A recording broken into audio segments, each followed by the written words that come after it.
Hi friends, online study अड्डा पे आपका स्वागत है। जो लोग नए हैं हमारे चैनल को सब्सक्राइब कर दें और बेल बटन आइकन को दबा दें और हमारे वीडियो को शेयर और लाइक भी करते रहें। फ्रेंड्स, आज हम लोग Bihar police constable practice number 4 का डिस्कस करने वाले हैं, जिसमें history, geography, polity, economics, physics, chemistry, biology, current affair, Bihar विविध से रिलेटेड महत्वपूर्ण क्वेश्चन होंगे। तो फ्रेंड्स, हम लोग अब क्वेश्चन को डिस्कस करते हैं। फ्रेंड्स, 1 नंबर क्वेश्चन है कि एक प्रतिरोध की लंबाई L, उसके अनुप्रस्थ भाग का क्षेत्रफल A और प्रतिरोध R है। एक अन्य प्रतिरोध उसी पदार्थ से बना है, लंबाई L/2 है, अनुप्रस्थ भाग का क्षेत्रफल 2 है, उसका प्रतिरोध कितना होगा। फ्रेंड्स, आपको हर क्वेश्चन के लिए 5 सेकंड का टाइम दिया जाएगा और आपको अपना आंसर कमेंट बॉक्स में भी कर सकते हैं या नोट डाउन भी कर सकते हैं। तो फ्रेंड्स, चलिए हम लोग आंसर करते हैं। तो 1 नंबर क्वेश्चन है कि एक प्रतिरोध की लंबाई L, उसके अनुप्रस्थ भाग का क्षेत्रफल A और प्रतिरोध R है। एक अन्य प्रतिरोध जो उसी पदार्थ से बना है, लंबाई L/2 है, अनुप्रस्थ भाग का क्षेत्रफल 2A है और उसका प्रतिरोध कितना होगा।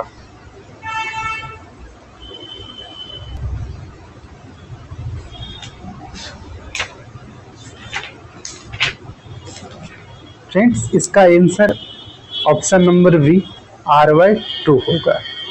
नेक्स्ट क्वेश्चन है कि निम्नलिखित में कौन सी यांत्रिक तरंगे हैं। कह रहा है कि निम्नलिखित में कौन सी यांत्रिक तरंगे हैं। तो इसका सही आंसर हो जाएगा ऑप्शन ए ध्वनि तरंगे।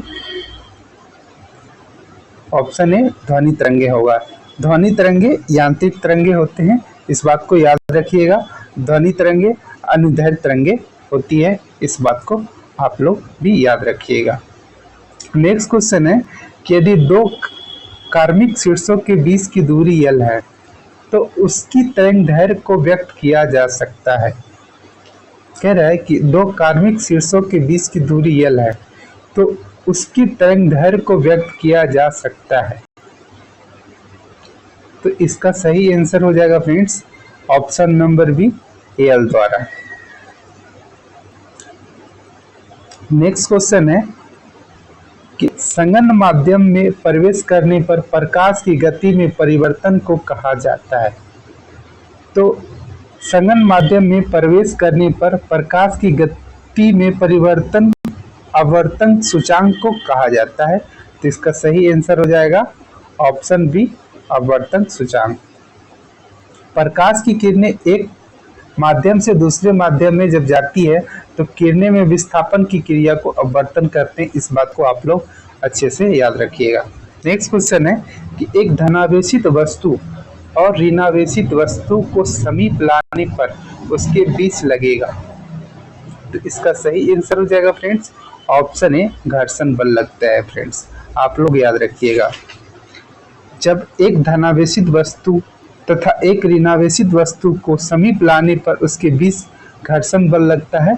आप लोग अच्छे से इस बात पर ध्यान दीजिएगा। नेक्स्ट क्वेश्चन है कि what is the types of reports. कह रहा है कितने प्रकार के रिपोर्ट्स होते हैं। तो रिपोर्ट्स इनफॉर्मल और फॉर्मल 2 प्रकार के होते हैं। तो इसमें ऑप्शन दिया है, ऑप्शन ए हो जाएगा इसका सही आंसर फॉर्मल। नेक्स्ट क्वेश्चन है साफ साफ कहने वाला। साफ साफ कहने वाला, इसका सही आंसर हो जाएगा फ्रेंड्स अस्पष्टवादी। साफ साफ कहने वाला को कहते हैं, इसको याद रखिएगा फ्रेंड्स। उत्पत्ति की दृष्टि से शब्दों के कितने भेद हैं। कह रहा है क्वेश्चन कि उत्पत्ति की दृष्टि से शब्दों के कितने भेद हैं। तो उत्पत्ति की दृष्टि से शब्दों के 4 भेद होते हैं। इसका सही आंसर हो जाएगा ऑप्शन सी 4 भेद होते हैं। 4 भेद कौन कौन से होते हैं। तो इसका पहला है तत्सम, तद्भव, देशज और विदेशज। नेक्स्ट क्वेश्चन है कि निम्नलिखित में कौन सा देशज शब्द नहीं है। कह रहा है कि ऑप्शन दिया है 4 लोटा, पगड़ी, स्टेशन और खिचड़ी। कह रहा है कि इसमें कौन से देशज शब्द नहीं है। तो आप लोग स्टेशन शब्द को देखिए, इसमें स्टेशन है, ये इंग्लिश शब्द है, ये देशज शब्द नहीं है, ये विदेशी शब्द है। तो इसीलिए इसका सही आंसर ऑप्शन सी स्टेशन हो जाएगा। नेक्स्ट क्वेश्चन है फ्रेंड्स, सांद्र नाइट्रिक अम्ल और सांद्र हाइड्रोक्लोरिक अम्ल का खाली स्थान दिया गया है, पूछ रहा के अनुपात में मिश्रण एक्वारेजिया कहलाता है। तो इसका सही आंसर हो जाएगा ऑप्शन बी 1:3। आवर्त सारणी की अवधि में 4 में निम्नलिखित में से कौन सा निष्क्रिय गैस रखा गया है? इसका सही आंसर हो जाएगा ऑप्शन डी गैर क्रिप्टॉन। नेक्स्ट क्वेश्चन है, सबसे शक्तिशाली हाइड्रोजन अवान्त निम्नलिखित में से किसके द्वारा व्यक्त किया जाता है? इसका सही आंसर हो जाएगा ऑप्शन सी हाइड्रोजन फ्लोराइड। सबसे शक्तिशाली हाइड्रोजन अवान्त निम्नलिखित में से किसके द्वारा व्यक्त किया जाता है? तो हाइड्रोजन फ्लोराइड द्वारा। नेक्स्ट क्वेश्चन है कि परिवर्तनीय संयोजकता खाली स्थान दिया गया है और उसके बाद बोल रहा है कि द्वारा प्रदर्शित की जाती है। कह रहा है परिवर्तनीय संयोजकता खाली स्थान दिया गया और कह रहा है कि द्वारा प्रदर्शित की जाती है। तो इसका सही आंसर हो जाएगा ऑप्शन सी संक्रमण तत्व। परमाणु संख्या 57 वाला तत्व संबंधित होता है। क्वेश्चन कह रहा है कि परमाणु संख्या 57 वाला तत्व संबंधित होता है। तो इसका सही आंसर हो जाएगा ऑप्शन ए डी ब्लॉक से। आप लोग याद रखिएगा क्वेश्चन को फ्रेंड्स।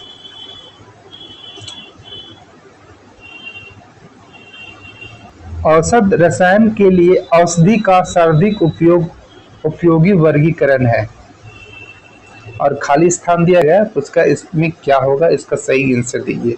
इसका सही आंसर फ्रेंड्स हो जाएगा ऑप्शन सी लक्ष्य अणुओं के आधार पर। ऑप्शन सी इसका सही आंसर हो जाएगा। औषध रसायन के लिए औषधि का सर्वाधिक उपयोगी वर्गीकरण औषधि का लक्ष्य अणु के आधार पर वर्गीकरण करना। नेक्स्ट क्वेश्चन है कि टार्टरिक अम्ल पाया जाता है। आपको आंसर करना है कि टार्टरिक अम्ल किसमें पाया जाता है। तो ऑप्शन सी इसका सही आंसर हो जाएगा। कच्चे आमों में और अंगूर में टार्टरिक अम्ल पाया जाता है, इसको याद रखिएगा। नींबू और संतरा में सिट्रिक अम्ल पाया जाता है, इस बात को आप लोग भी याद रखिएगा फ्रेंड्स। नेक्स्ट क्वेश्चन है, कह रहा है कॉलम ए और कॉलम बी दिया गया है। कॉलम ए में बैक्टीरिया है और कॉलम बी में उत्पाद है। तो इसमें कह रहा है कि इसको सुमेलित करना है, मिलाना है। तो आप लोग इसको मिला लीजिएगा। ऑप्शन ए इसका सही आंसर है फ्रेंड्स। ऑप्शन ए इसका सही आंसर है। नेक्स्ट क्वेश्चन है कि निम्न में से कौन से समूह में निम्नलिखित तत्व रंगहीन, स्वादहीन और गंध रहित गैस है? कह रहा है कौन से समूह में शामिल तत्व रंगहीन, स्वादहीन और गंध रहित गैस है? जिसका सही आंसर हो जाएगा ऑप्शन सी शून्य समूह में। शून्य समूह में शामिल तत्व रंगहीन, स्वादहीन और गंधहीन होता है, इस बात को याद रखिएगा। और शून्य वर्ग के तत्व सभी अक्रिय गैस होते हैं, आप लोग इस बात को भी याद रखिएगा। नेक्स्ट क्वेश्चन है कि सिग्मोइड कोलन किसका भाग है? सिग्मोइड कोलन किसका भाग है? तो इसका सही आंसर हो जाएगा ऑप्शन बी बड़ी आंत। सिग्मोइड कोलन बड़ी आंत का भाग है। फ्रेंड्स इस बात को आप लोग याद रखिएगा कि छोटी आंत में पाचन की क्रिया पूर्ण होती है तथा बचे हुए भोजन का अवशोषण भी होता है। इसमें भोजन का पाचन क्षारीय माध्यम से होता है, इस बात को आप लोग अच्छे से याद रखिएगा। आंतरीय रसांकुरों की रक्त वाहिका अवशोषित नहीं कर सकती है। कह रहा है आंतरीय रसांकुरों की रक्त वाहिका अवशोषित नहीं कर पाती है, तो इसका सही आंसर हो जाएगा ऑप्शन ए, फैटी एसिड एवं ग्लिसरॉल को। आंतरीय रसांकुरों की रक्त वाहिका फैटी एसिड एवं ग्लिसरॉल को अवशोषित नहीं कर सकती है, इस बात को आप लोग याद रखिएगा। नेक्स्ट क्वेश्चन है कि सामान्य एलर्जनों के लिए एलर्जी किसकी अतिसक्रियता से उत्पन्न होती है। कह रहा है सामान्य एलर्जनों के लिए एलर्जी किसकी अतिसक्रियता से उत्पन्न होती है, तो इसका सही आंसर हो जाएगा option C, IgE। Next question है फ्रेंड्स, विटामिन के विशिष्ट भूमिका किसके संश्लेषण में है। विटामिन के की विशिष्ट भूमिका किसके संश्लेषण में है, इसका सही आंसर हो जाएगा option D, prothrombin. Next question है, निम्न में से कौन सा अमोनिया को नाइट्रेट में परिवर्तित करता है। कह रहा है निम्न में से कौन सा जीवाणु अमोनिया को नाइट्रेट में परिवर्तित करता है, इसका सही आंसर हो जाएगा नाइट्रोकोकस और नाइट्रोबैक्टर, यानी ए और बी इसका सही आंसर हो जाएगा, इसलिए ऑप्शन सी इसका सही आंसर है। नेक्स्ट क्वेश्चन है फ्रेंड्स, रुधिर संचरण लेने देने के लिए कौन से सही सुमेलित नहीं है। एक वर्ग में दिया है रक्तदाता और दूसरे में प्राप्तकर्ता। ऑप्शन ए में है ए प्राप्त कर सकता है ए और बी से, बिल्कुल सही है। बी प्राप्त कर सकता है बी और ए बी से, बिल्कुल सही है। और ए बी सभी से प्राप्त कर सकता है, बिल्कुल सही है। ओ किसी को नहीं दे सकता है, ये गलत है, इसलिए इसका आंसर ऑप्शन डी सही है, क्योंकि ओ को सर्वग्राही करता है, ओ किसी को भी दे सकता है। फ्रेंड्स इस बात को आप लोग याद रखिएगा। नेक्स्ट क्वेश्चन है कि शरीर के किन भागों में रक्त का प्रवाह तेज होता है। कह रहा है कि शरीर के किन भागों में रक्त का प्रवाह तेज होता है, तो इसका सही आंसर हो जाएगा ऑप्शन सी, महाधमनी। शरीर के महाधमनी में रक्त का प्रवाह तेज होता है और धमनी में शुद्ध रक्त का प्रवाह होता है, जबकि सिरा में अशुद्ध रक्त का प्रवाह होता है।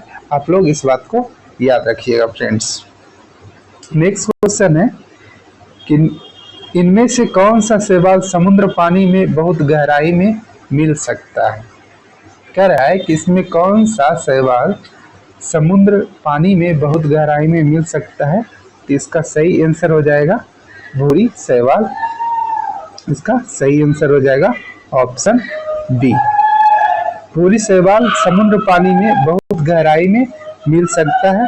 प्रकाश के कारण समुद्र में हरे भूरे लाल रंग के शैवाल का विवरण विभिन्न गहराइयों पर मिलता है, इस बात को आप लोग याद रखिएगा फ्रेंड्स। अधिकांश कीटों में लिंग निर्धारण का प्रकार है। कह रहा है अधिकांश कीटों में लिंग निर्धारण का प्रकार है, तो इसका सही आंसर हो जाएगा ऑप्शन डी। अधिकांश कीटों में लिंग निर्धारण का प्रकार है एक्सो प्रकार, XY प्रकार और ZW प्रकार, इसीलिए इसका ऑप्शन डी सही होगा। कह रहा है नेक्स्ट क्वेश्चन कि पादप विषाणुओं में प्राय होते हैं। कह रहा है नेक्स्ट क्वेश्चन कह रहा है कि पादप विषाणुओं में प्राय होते हैं तो RNA, इसका सही आंसर हो जाएगा ऑप्शन सी, RNA। पादप विषाणुओं में RNA होते हैं। पादप विषाणु भी अन्य विषाणुओं की तरह कोशिकीय परजीवी को परिशोधित करता है, इस बात को आप लोग याद रखिएगा। नेक्स्ट क्वेश्चन है कि एलन के नियम के अनुसार ठंडे जलवायु वाले स्तनधारियों के पास होते हैं। कह रहा है कि एलन के नियम के अनुसार ठंडे जलवायु वाले स्तनधारियों के पास होते हैं, इसका सही आंसर हो जाएगा ऑप्शन डी, छोटे कान और छोटे पाद। इसका सही आंसर है। हेलन के नियम के अनुसार ठंडे मौसम में स्तनधारियों के छोटे कान और छोटे पाद होते हैं। इस बात को आप लोग याद रखिएगा फ्रेंड्स। वैज्ञानिक प्रक्रिया जिसके द्वारा फसल पौधों को कुछ वांछित पोषक तत्वों से समृद्ध किया जाता है कहलाता है। कह रहा है कि वैज्ञानिक प्रक्रिया जिसके द्वारा फसल पौधों को कुछ वांछित पोषक तत्वों से समृद्ध किया जाता है कहलाता है। तो इसका सही आंसर हो जाएगा option C, biofortification. Next question है फ्रेंड्स, एक संख्या दूसरी संख्या से 50% अधिक है, दूसरी संख्या पहली संख्या से कितने प्रतिशत कम है, ये पूछ रहा है। तो फ्रेंड्स माना कि दूसरी संख्या 100 है, पहली संख्या 150 मान लेते हैं क्योंकि 50% अधिक है तो 150 होगा। तो कितना अधिक है दूसरी संख्या से पहली संख्या? 50 अधिक है किससे? पहली संख्या। तो 50/150, 50/150 करेंगे और गुना 100 करेंगे तो इसका सही आंसर हो जाएगा 33.1/3%। 33 नंबर क्वेश्चन है फ्रेंड्स, ये मैथ का क्वेश्चन है, इसको स्किप करके चलेंगे क्योंकि वीडियो लेंदी ना हो जाए।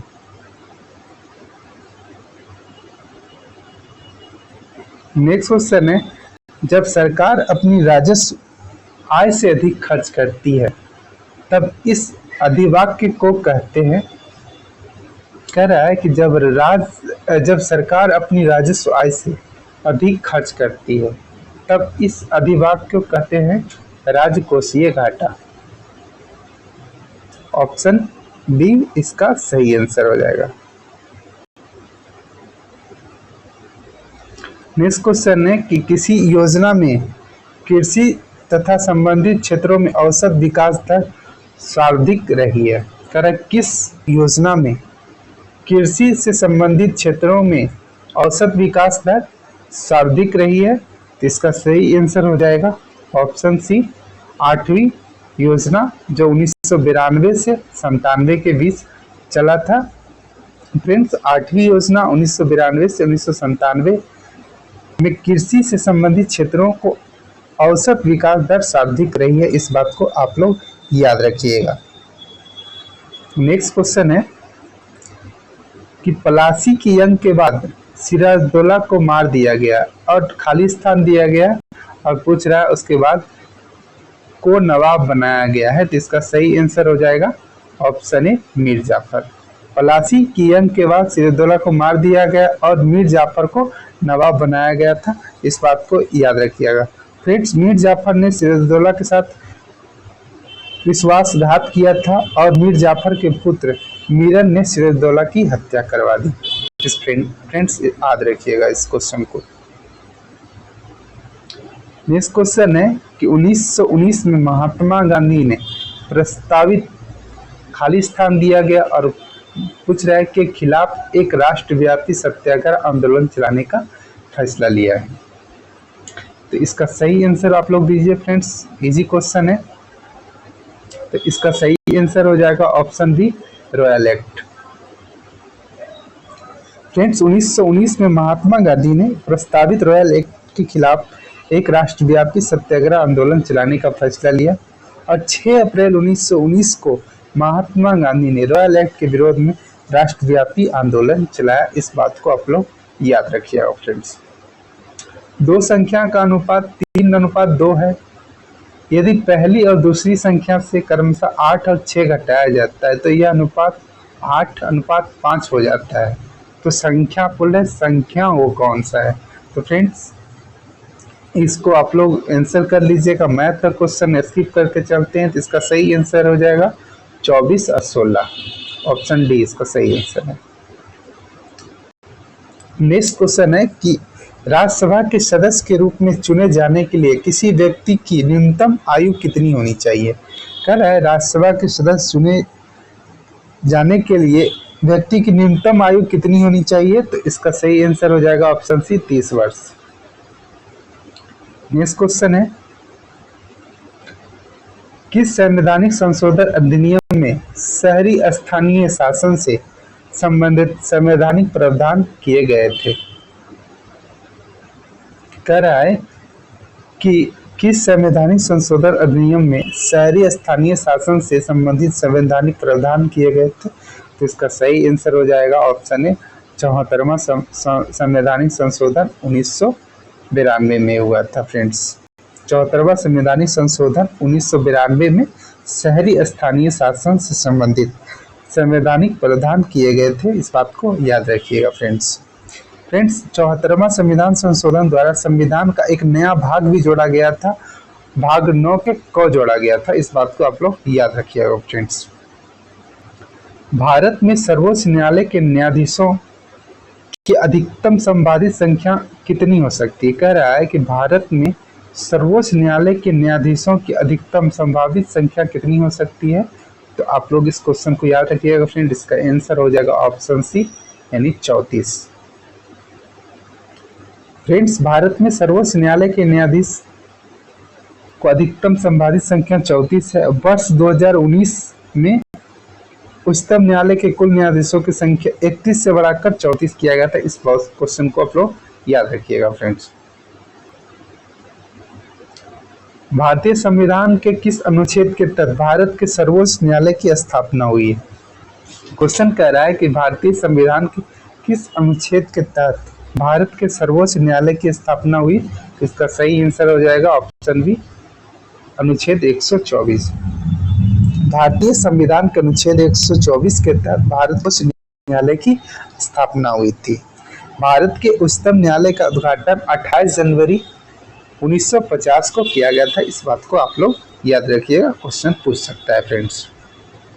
नेक्स्ट क्वेश्चन है कि भारतीय संविधान के निम्नलिखित अनुच्छेदों में कौन सा अनुच्छेद राष्ट्रपति चुनाव की प्रक्रिया से संबंधित है? क्वेश्चन कर रहा है कि भारतीय संविधान के निम्नलिखित अनुच्छेदों में से कौन सा अनुच्छेद राष्ट्रपति चुनाव की प्रक्रिया से संबंधित है? तो इसका सही आंसर हो जाएगा ऑप्शन ए अनुच्छेद 55। भारतीय संविधान के अनुच्छेद 55 में राष्ट्रपति चुनाव की प्रक्रिया से संबंधित है। भारतीय संविधान के अनुच्छेद 72 राष्ट्रपति की क्षमादान शक्ति से संबंधित है। इस बात को आप लोग याद रखिएगा। नेक्स्ट क्वेश्चन है कि भारतीय संविधान के निम्नलिखित में से कौन से अनुच्छेद राष्ट्रीय आपातकाल से संबंधित है? कह रहा है क्वेश्चन कि भारतीय संविधान के निम्नलिखित में से कौन सा अनुच्छेद राष्ट्रीय आपातकाल से संबंधित है? तो इसका सही आंसर हो जाएगा ऑप्शन ए अनुच्छेद 352। अनुच्छेद भारतीय संविधान का अनुच्छेद 352 राष्ट्रीय आपातकाल से संबंधित है और अनुच्छेद 352 के तहत राष्ट्रीय आपातकाल की घोषणा युद्ध, बाह्य आक्रमण, सशस्त्र विद्रोह के आधार पर करता है। इस बात को आप लोग याद रखिएगा फ्रेंड्स। निम्नलिखित में से किसे राज्य मानवाधिकार आयोग के अध्यक्ष या किसी अन्य सदस्य को हटाने का अधिकार है? फ्रेंड्स, कह रहा है कि निम्नलिखित में से किसे राज्य मानवाधिकार आयोग के अध्यक्ष या किसी अन्य सदस्य को हटाने का अधिकार प्राप्त है? तो इसका सही आंसर हो जाएगा ऑप्शन डी। इसका सही आंसर भारत के राष्ट्रपति। भारत के राष्ट्रपति को राज्य मानवाधिकार आयोग का अध्यक्ष या किसी अन्य सदस्य को हटाने के अधिकार प्राप्त है। फ्रेंड्स, राज्य मानवाधिकार आयोग का अध्यक्ष को राष्ट्रपति उसी तरह से पद से हटा सकता है जिस प्रकार राष्ट्रीय मानवाधिकार आयोग के अध्यक्ष अन्य सदस्यों को हटाता है। नेक्स्ट क्वेश्चन है कि राज्य लोक सेवा आयोग के अध्यक्ष और अन्य सदस्यों की नियुक्ति कौन करता है? फ्रेंड्स, कह रहा है कि राज्य लोक सेवा आयोग के अध्यक्ष और अन्य सदस्यों की नियुक्ति कौन करता है? तो इसका सही आंसर हो जाएगा ऑप्शन डी राज्य के राज्यपाल।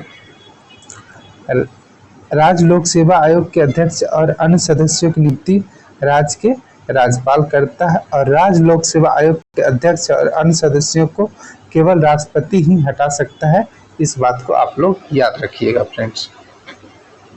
भारत में निम्नलिखित में कौन सा सर्वोच्च है? कह रहा है कि भारत में निम्नलिखित में से कौन सा सर्वोच्च है? तो इसका आंसर हो जाएगा ऑप्शन डी संविधान सबसे सर्वोच्च है। इस बात को याद रखिएगा। भारत में संविधान की सर्वोच्चता है। भारत में कानून की शक्ति का मुख्य स्रोत संविधान है, इस बात को याद रखिएगा। सभी महत्वपूर्ण पदों का सृजन संविधान के अधीन होता है, याद रखिएगा फ्रेंड्स। नेक्स्ट क्वेश्चन है कि भारतीय संविधान की प्रस्तावना में प्रयुक्त निम्नलिखित में से किस शब्द पद का अर्थ विशेषाधिकार का अभाव है। कह रहा है भारतीय संविधान की प्रस्तावना में प्रयुक्त निम्नलिखित में से किस शब्द पद का अर्थ है विशेषाधिकार का अभाव। तो इसका सही आंसर हो जाएगा ऑप्शन ए समानता। कह रहा है भारतीय संविधान की प्रस्तावना में प्रयुक्त समानता शब्द पद का अर्थ है विशेषाधिकार का अभाव, याद रखिएगा फ्रेंड्स। नेक्स्ट क्वेश्चन है कि निम्नलिखित में कौन सा देश विश्वटेक का सदस्य नहीं है। कह रहा है निम्नलिखित में कौन सा देश विश्वटेक का सदस्य नहीं है। तो इसका सही आंसर हो जाएगा ऑप्शन डी मालदीव। मालदीव विश्वटेक का सदस्य नहीं है। विश्वटेक का सदस्य कौन है। भारत, थाईलैंड, म्यांमार, नेपाल, बांग्लादेश, श्रीलंका और भूटान, ये विश्वटेक का सदस्य है। नेक्स्ट क्वेश्चन है कि किसी भारतीय राज्य की मुख्य भूमि की तटरेखा सबसे लंबी है। करा किस भारतीय राज्य की मुख्य भूमि की तटरेखा सबसे लंबी है। तो इसका सही आंसर हो जाएगा ऑप्शन डी गुजरात। भारत में गुजरात की तटरेखा सबसे लंबी है, जिसकी कुल तटीय लंबाई 1214.7 किलोमीटर है। इस बात को आप लोग याद रखिएगा। गोबी मरुस्थल निम्नलिखित में किस महाद्वीप में स्थित है। तो कह रहा है कि गोबी मरुस्थल किस महाद्वीप में स्थित है। तो इसका सही आंसर हो जाएगा ऑप्शन डी। इसका सही आंसर ऑप्शन डी एशिया। गोबी मरुस्थल एशिया महाद्वीप में स्थित है। गोबी मरुस्थल का विस्तार मंगोलिया और चीन में है। इस बात को आप लोग याद रखिएगा फ्रेंड्स। नेक्स्ट क्वेश्चन है कि कौन से वैज्ञानिक खाद्य अनाज क्रांति से संबंधित है, जिसने शांति के लिए नोबेल पुरस्कार प्राप्त किया है। कह रहा है कि कौन से वैज्ञानिक खाद्य अनाज क्रांति से संबंधित है, जिसने शांति के लिए नोबेल पुरस्कार प्राप्त किया है। तो इसका सही आंसर हो जाएगा option B doctor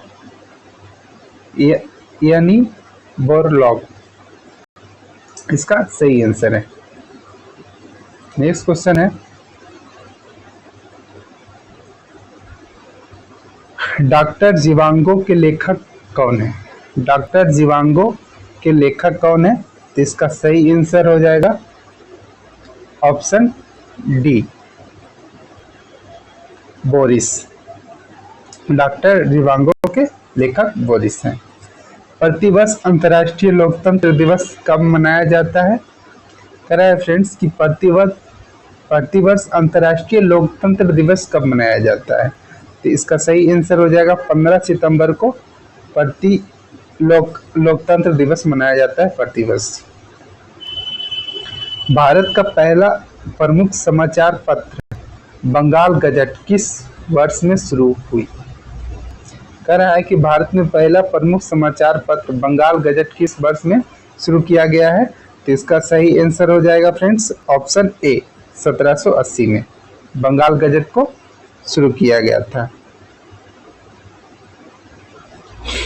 next question है कि पूर्वी गंग वंश के राजा नरसिंह देव प्रथम ने किस विश्व विरासत स्थल का निर्माण कराया था। कह रहा है कि पूर्वी गंग वंश के राजा नरसिंह देव प्रथम ने किस विश्व विरासत स्थल का निर्माण कराया था। तो इसका सही आंसर हो जाएगा ऑप्शन सी सूर्य मंदिर। पूर्वी गंग वंश के राजा नरसिंह देव प्रथम ने सूर्य मंदिर विश्व विरासत स्थल का निर्माण कराया था। गंग वंश के संस्थापक थे वज्रहस्त पंचम। इस बात को आप लोग याद रखिएगा। नेक्स्ट क्वेश्चन है कि नई दिल्ली और इसकी इमारतों को डिजाइन करने वाले दो वास्तुकार कौन थे। नई दिल्ली और इनकी इमारतों को डिजाइन करने वाले दो वास्तुकार कौन थे। तो एडवर्ड लुटियस और एडवर्ड बेकर इसका सही आंसर हो जाएगा ऑप्शन सी।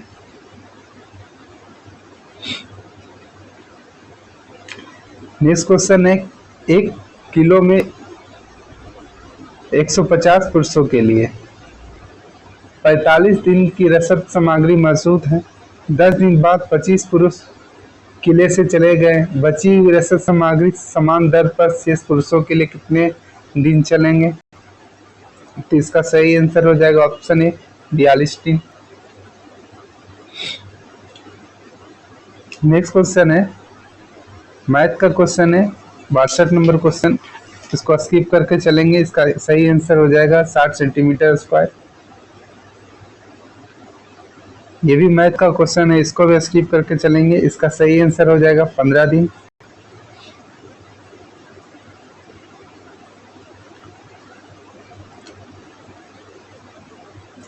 नेक्स्ट क्वेश्चन है कि 16 महाजनपदों के बारे में किस बौद्ध ग्रंथ से जानकारी मिलती है?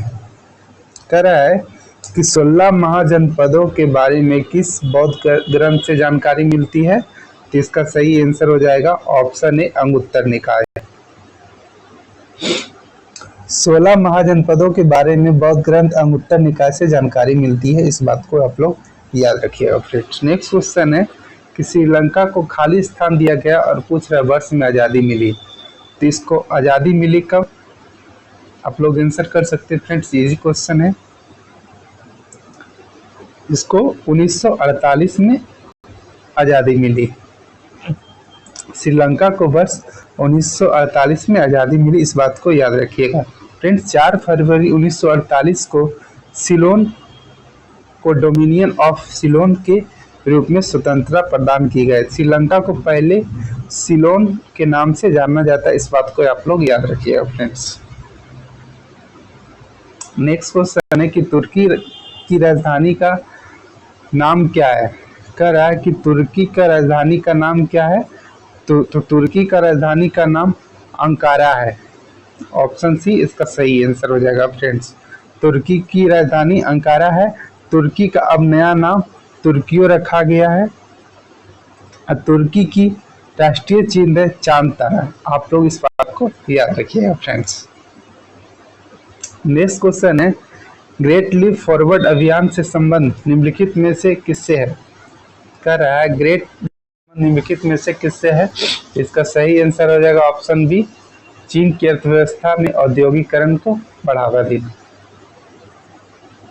चीन में लगाए गए ग्रेट लीप फॉरवर्ड अभियान से संबंध चीन अर्थव्यवस्था में औद्योगिक प्रोत्साहित करने से है। इस बात को आप लोग याद रखिएगा फ्रेंड।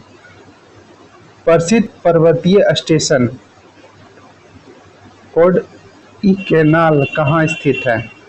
तो इसका सही आंसर हो जाएगा option B, Palani hills.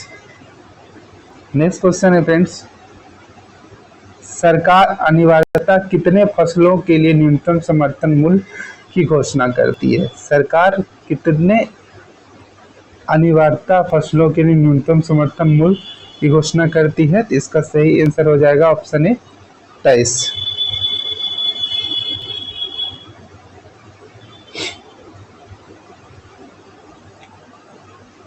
Next question है,